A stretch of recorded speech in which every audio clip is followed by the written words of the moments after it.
Hello, ladies and gentlemen. Welcome back to Whiskey Uncorked, and today we are continuing our 18-year-old single malt journey by reviewing a extremely popular 18-year-old single malt in the Bunnahabhain 18.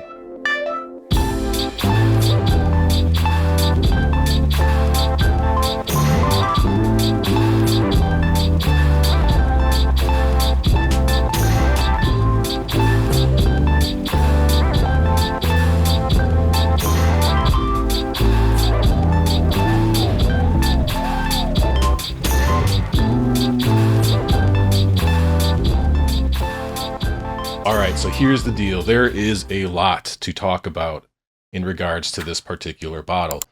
There's a lot of different things I want to cover, and I'm pretty much just going to jump straight into it. But the first thing I just want to get out of the way on this, since most of my viewers are still in the, well, maybe not most. YouTube's stats are a little bit confusing. It only tells me where like 51 or 2% of my viewers where they're located, and 39% of all my viewers are in the US, and that is the biggest chunk. So if you're in the US, you might be looking at this bottle and saying, hey, that bottle is now somewhere in the range of like $340 all the way up to $420 at my local Total Wine plus tax. So if you are looking to buy this domestically here in the States, you're kind of SOL, right? There's not much that we can do about that. If you see this bottle for less than $200 in the US, you might want to consider snapping that up, especially if you don't have access to ordering from overseas sites and getting deliveries to your state. So I'm going to refer to this basically as a $400 bottle.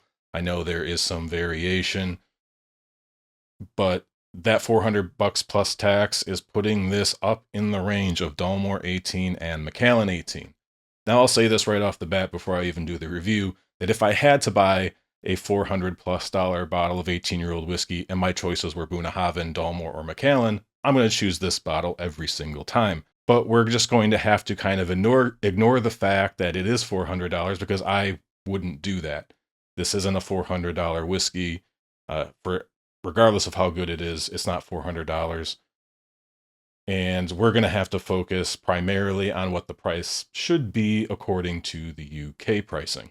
I will state very quickly that I don't know why it's $400. If you know, let me know in the comments, educate us a little bit. It seems unlikely that it's CVH Spirits, the owners of Bunnahabhain, that are doing this. Now, the one possibility is that this is the only 18-year-old of the CVH line that we can get here. The others being the Lechick 18 and the Deanston 18. Those are two that, at least from my experience, you need to order from the UK. The Deanston 18 hasn't really been on shelves here since like the old branding.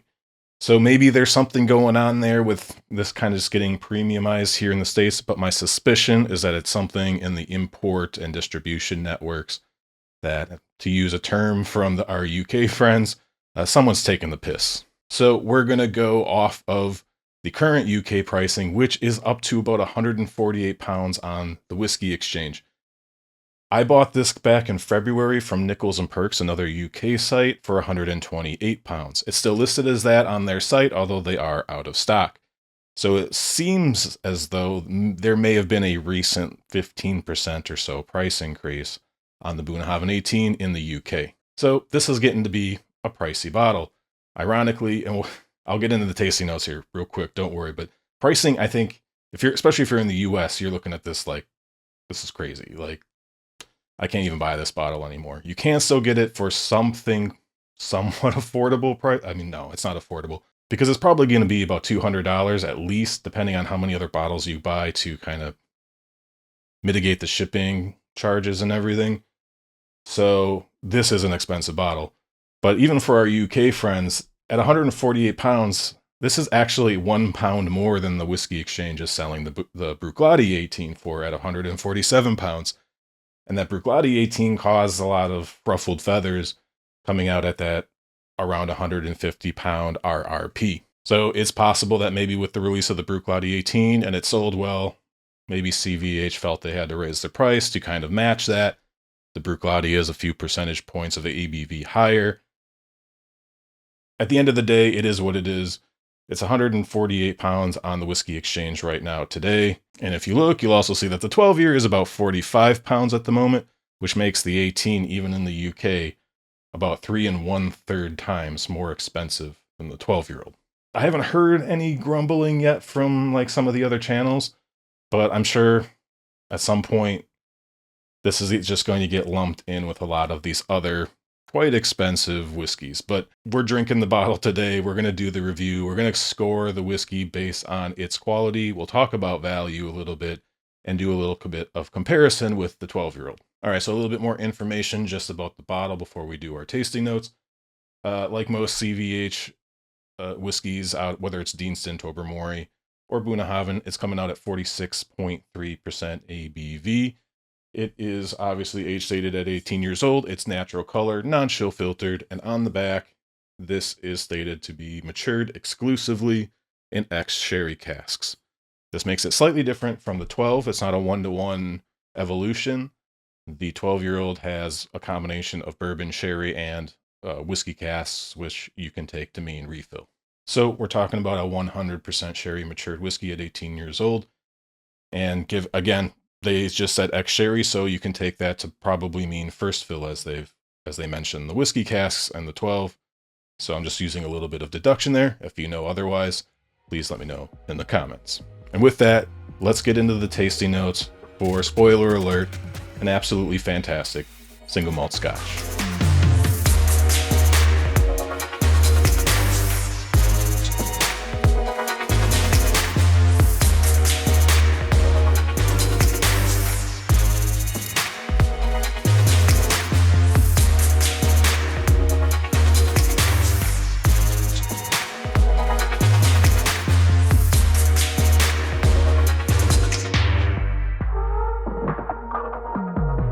All right, on the nose. So right away, the thing that always hits me first, well, it's like two things. A, it still smells like Bunnahabhain. Bunnahabhain has, I've seen people describe it very differently, but it's a little bit of a maritime briny saltiness. I've seen it even described, I think it was when I was just like checking everything on Whiskey Base, I saw somebody mention like oyster juice. I don't go that far. Oysters are something that I have only gotten on like Bruichladdich, but there is that kind of fresh sea air, briny, just general quality to Bunnahabhain, both the 12, and you can find that on the 18. So those sherry casks, both on the nose and the palate, have not completely overrun what I view to be the distillery character. The other big thing I get right off the nose is kind of like a roasted note, a very like roasted coffee beans, roasted cocoa beans. It just generally has a much darker, more brooding sort of vibe to it than, say, even the 12. All right, what else are we getting here? So there is a very distinct like fudginess, dark chocolate fudge. There's caramel and toffee. You can get a nuttiness. I still think there's a touch of vanilla in here. There's raisins. There's a lot of other dark fruits. I would say probably primarily like a raspberry preserve or some like Luxardo cherries. But again, everything is very kind of dense and dark and dry and just decadent on the nose is really probably the best way to describe it. So I think you can find some like brown sugar. I mentioned those Luxardo cherries. And there's some herbal quality to this, some black tea, star anise that I get on sherry whiskeys a lot. Again, probably another whiskey if you're a bourbon drinker, and I mean, obviously you're gonna have to pay a lot of money if you're not able to get this from overseas, and even then it's expensive. So maybe not worth your money if you're looking for this type of experience, but there is kind of like a bourbon-y experience. Doesn't smell like bourbon, doesn't taste like bourbon, but there's some common notes that you can find that overlap, if not just slightly. So again, I really like the nose. It's really nice, but I think the bigger experience, this is another one of these where I've been finding this on the 18-year-olds in particular. The nose is very complex and layered, but not necessarily the most loud jumping out of the glass sort of experiences. That they some tend to be a little bit more subdued on, at least on the nose, and then you take a sip and you get your big blast of, again, very layered experience, but much louder and much easier to read on the palate. So with that, why don't we get into the palate and see how this thing tastes. Cheers. It's really solid mouthfeel. Not ultra viscous, but it's definitely got a little bit of chew to it. Kind of a unique front palate. That's where I usually am expecting those honeys and vanillas, and just kind of some of the sweeter notes, even on some of the sherried whiskeys I drink. But this one, right away, you're getting much more of that kind of dark chocolate, slightly fudgy caramel, and honey as well. And again, I think there's some vanilla on here. I might just be imagining that. Maybe it's related to some of the other bourbony type flavors that you're getting here. But again, the front of the palate is delicious. And then on the back of the palate, that's when things really pick up. That's when all of that fudginess, the toffee, the saltiness of this is actually a pretty salty whiskey. There's a lot of salted caramels and salted chocolate and salted toffee. Like, it's a very salty whiskey. Although I did find that adding a small amount of water almost made that like disappear entirely. So be careful with that if you don't like it. At least for me, even adding a little bit of water, it seemed to really kind of dilute the salty character, which I'm really enjoying. All right, let's do sip number 2, see if we get anything else.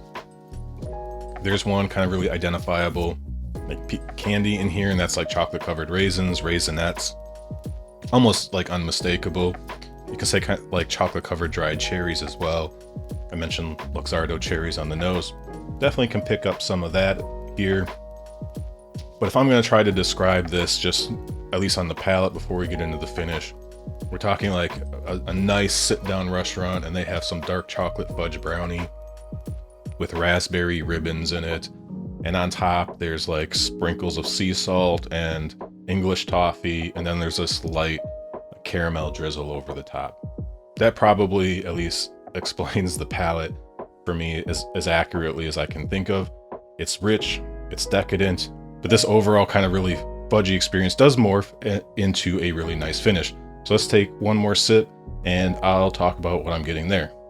Cheers. This is a very mouth-watering whiskey. It's like hard to start talking after I take a sip. This thing is, I guess you would call it like moreish, like you want another sip even though it is very rich. But the finish on this is really nice. It's a really nice evolution from the palate. It's where the oakiness starts to come in, not overwhelming. I'm gonna guess there's probably some decent European oak used in here. I don't know if all of it is, but there is a little bit of herbal spice, a little bit of that star anise that I mentioned on the nose. Very subtle, very light. Definitely have had bigger bombs of that, which I appreciate. I don't like it when there's too much of that going on, but it's there. There's just kind of an oaky spice, right? A little bit of like a touch of black pepper, white pepper, a little, maybe just a hint of cinnamon, but also on the finish, that's kind of where more of the nuttiness really comes out. And you're still able to get some of that darker toffee. All that rich chocolate is kind of quiets down into a very light, like dark cocoa. It just kind of sits there quietly. It's you kind of have to draw it out a little bit, but there is an interesting thing that comes out. I found, like, if you really just sit here and let that entire finish, which is quite long, by the way, it's quite nice. I would definitely say at least medium long to long. Like it's a nice long finish. But once that really dies down, you get this interesting, the brininess really kind of just sits there. It's a very unique flavor, and it only happens like if I'm sitting there for a while in between sips and I really think about it. But it's almost like a dirty martini. That's the best way I could think of describe it, right? A little bit of that briny olive juice, like a dirty vodka martini. It just kind of sits there. It's real interesting, and it was kind of a surprise when I noticed it, but I don't know if that's just me picking that up. But it is what it is. I figured I'd call it out.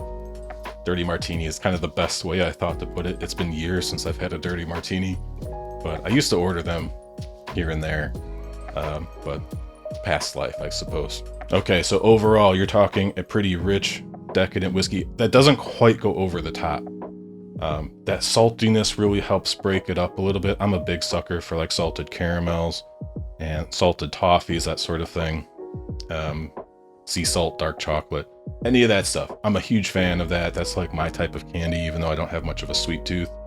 I like that salt to like break it up, and you're definitely getting that in this whiskey through most of the experience. So since I've been doing these 18-year-old whiskey reviews and reviewing a few other kind of sherry forward whiskeys, or at least preparing to maybe at some point, this is definitely a whiskey that I didn't normally drink a ton of, but I've been drinking more of it more recently. And I have been warming up to it a bit, still have my bourbon cask whiskeys, but starting to be able to pick out some of those. The differences, they're not all just tasting the same to me anymore. Especially the Bunnahabhains. The Bunnahabhains never tasted the same. They've always had a very distinct character. So these are getting good scores. This is going to get another good score. And overall, I mean, I love this whiskey. How can you not? I mean, I can definitely see this being viewed as a desserty whiskey. Maybe not necessarily something that you're going to sit there and you want to drink, multiple drams of. Although it is pretty good and doesn't quite get super rich. I have enjoyed drinking this alongside other whiskeys. Although I will say this should be the last whiskey you have, because it definitely makes everything else taste a little less dramatic, particularly the 12, which we'll get into in a second. But definitely a bit of a nightcap whiskey, unless you are really amping up your game and drinking some old Glendronachs or something like that, or more old Bunnahabhain. But yeah, it's delicious. Not much I can say negative about this. I don't really see any flaws. I tried it with water again. It brings out a lot more caramel, kind of takes away some of that saltiness and some of the spicy bite that you get. But so if that's your deal, you can play around with it. But yeah, I mean, this is a fantastic whiskey as well. All right, so scoring is where it gets a little weird. So as I mentioned, I reviewed the 12-year-old probably in February, maybe beginning of March. I'd have to double check exactly the time frame, but it was pretty early on. But the whole thing with this bottle was, earlier I had stated that I felt like Bunnahabhain was overrated. And it wasn't because I thought the whiskey was bad or anything like that. I knew they made really good whiskey, especially when award season came around, because this was at the end of last year when I said this. That's like, man, Bunnahabhain is on this list. That's on everyone's list as being one of the best whiskeys out there, particularly the 12 when it comes to more kind of value, that introductory bottle to a brand, that sort of thing. And I just felt there was a lot of other whiskeys that weren't getting enough attention. In other words, I thought that Bunnahabhain 12 was a bit of an attention hog, so I said it's good, but it's not that good. But while I was doing that, I shared a dram with my brother, and we took a sip, and I was like, okay, you know what? This is really good. And then when I got home, I said, okay, I'm going to review the 12 and just figure out exactly what I think of it. And I still know where I was coming from. I still understand what I meant. Yeah, I had to eat my words a little bit. I ended up giving it an 8 out of 10, which for a 10 or 12-year-old whiskey is probably as high as you're going to see on this channel, unless somebody releases just a utterly amazing stunner. So 8 out of 10. This is an excellent whiskey, the 12-year-old. Do I like the 18 more than the 12? Yes, I do. However, doesn't mean it should get a higher score. Does this get up into the 9 out of 10, which is the wow category?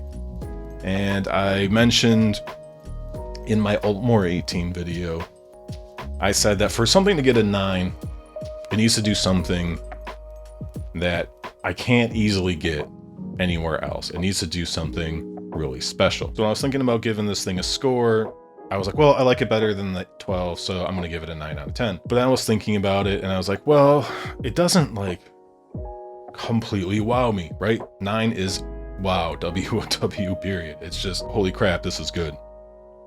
And this is pretty close to that.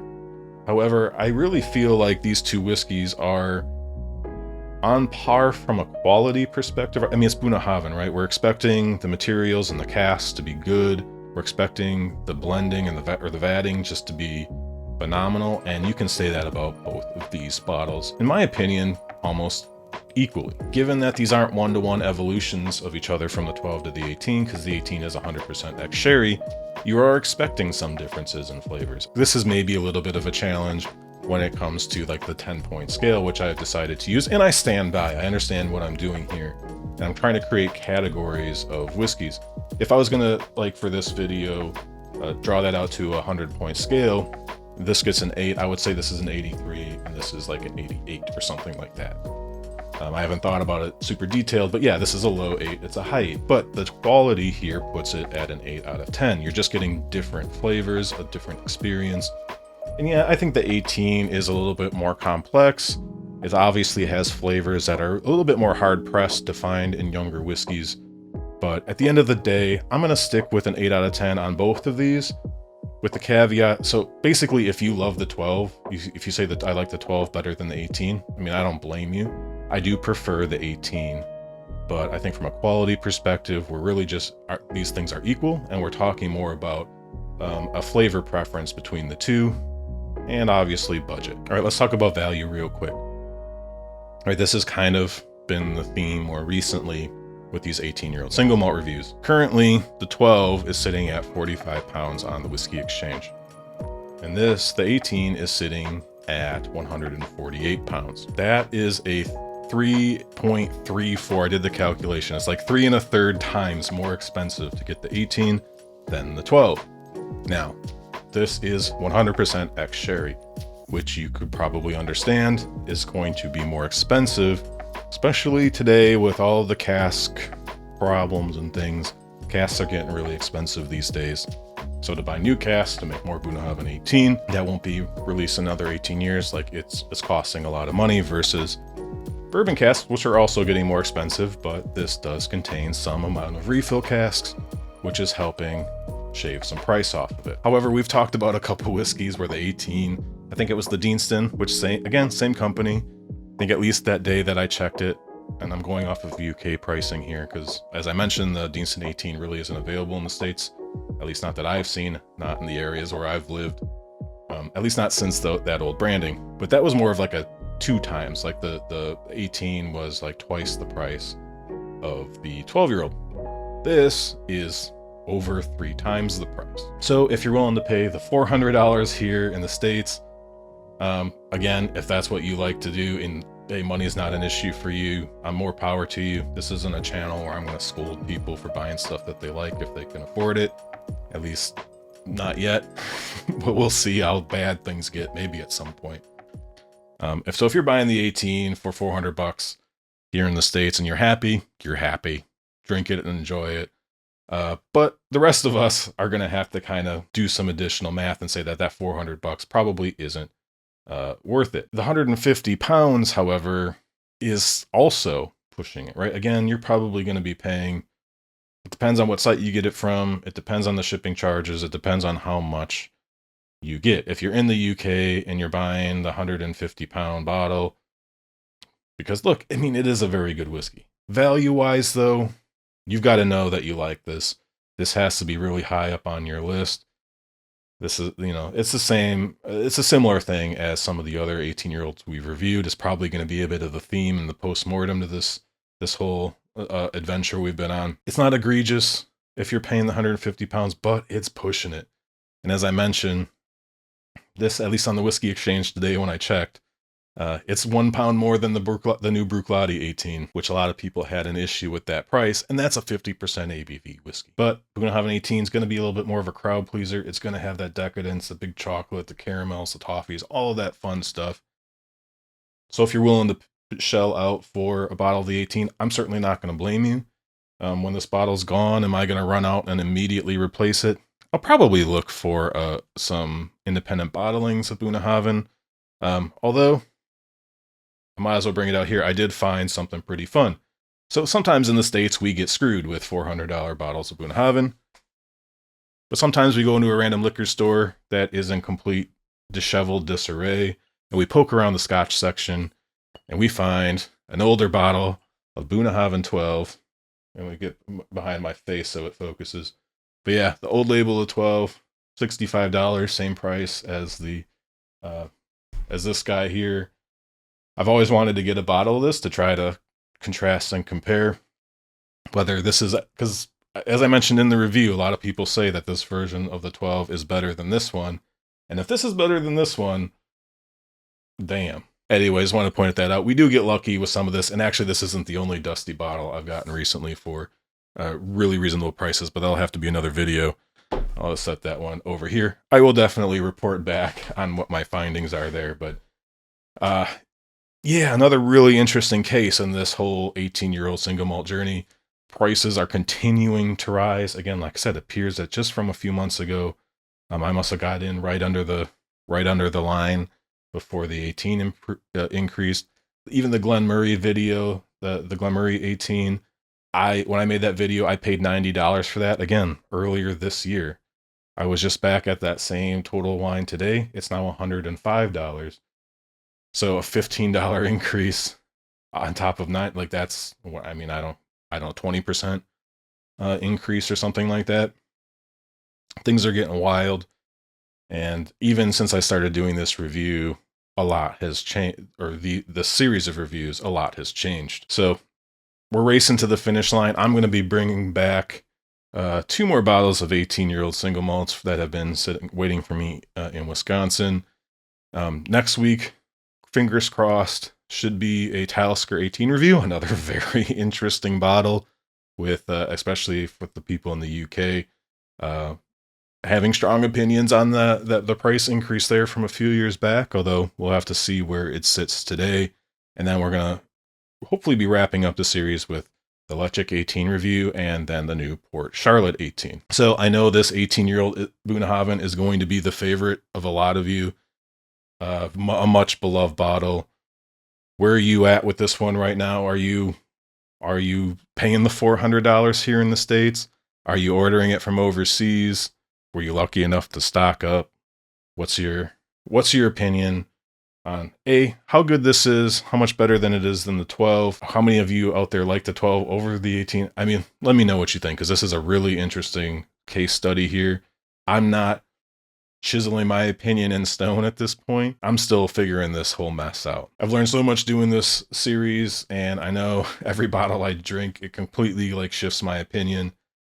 This is again, I'll mention this again, this is some of my first time experiences with these core range 18-year-old bottlings, as I kind of went from the 10, 12-year-old core ranges and jumped pretty much right into independent bottlings and special releases and that sort of thing, and never really got into the core range 18-year-old category. So I'm learning a lot of this stuff as we go, and just watching it change even in a couple of months' time with prices increasing somewhat significantly for a couple of the bottles that I've reviewed. This will be an interesting one to wrap this series up, and for me to sit down and really try to think about how I'm going to approach the 18-year-old core range category and how I'm going to talk about it on this channel. So yeah, keep leaving your comments down there, because I want to know where you're at. Like, are you done with this? Are you still fully committed to Bunnahabhain or the Deanson 18? I mean, whatever your go-to is for 18-year-old core range bottlings, let me know what you're thinking. So as we come to down the home stretch of this series, so I can, when I do this kind of post-mortem podcast type episode, I can really make sure that I'm going to approach it from a perspective that will make sense to you all. But again, I got to get this video edited and get this posted before I leave on Wednesday. It's Monday. I'm kind of cutting it a little bit I'm cutting it close here, not a little bit close, but I'm also want to shoot that Talisker video before I leave. Anyways, it's been kind of crazy trying to get ahead of this week of me leaving, and I just decided I wanted to try to have a week where I didn't have to think about editing a video. It might be a little slow on responding to comments, although I'm always a little slow responding to comments. Well, it depends on when you commented, I suppose. But anyway, this has been fun. I'm continuing to enjoy myself, and hey, this is a fantastic whiskey to drink. I've enjoyed getting to know it over the last month or so, and looking forward at seeing where I end up with this bottle when it's gone. What was my overall experience? But for now, 8 out of 10, delicious. And I will see you all soon. Cheers.